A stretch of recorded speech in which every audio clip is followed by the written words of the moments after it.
రెండు రకాలైనటువంటి అదృష్టాలు ఇవ్వాలి అనుకుంటే ఆడపిల్లగా వస్తుంది. ఒకటి, సాక్షాత్ లక్ష్మీదేవి ఇంట్లో పుట్టింది. అందుకే మగపిల్లవాడికి చేయడానికి అలంకారములు తక్కువ ఉంటాయి, ఆడపిల్లకి చేయడానికి అలంకారాలు చాలా ఎక్కువగా ఉంటాయి. ఆడపిల్ల ఇంట్లో తిరుగుతోంది అనుకోండి, లక్ష్మీదేవిది తిరిగినట్టే.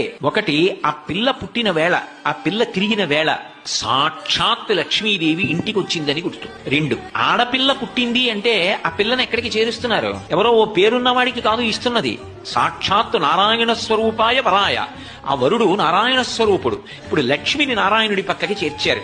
ఆ చేర్చిన కారణం చేత ఏమైంది? 10 తరాలు తర్వాత వచ్చేవి, 10 తరాలు నా ముందున్నవి, నేను ఒక తరం, 21 తరాలు ఉద్ధరింపబడ్డారు, ఉన్నత లోకాలకి వెళ్లారు. ఏది మగపిల్లవాడి విషయంలో చూపించండి అలా ప్రమాణం. అలా చేయగలడా?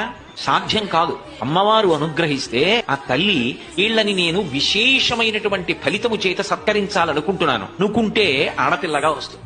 రెండు రకాలైనటువంటి అదృష్టాలు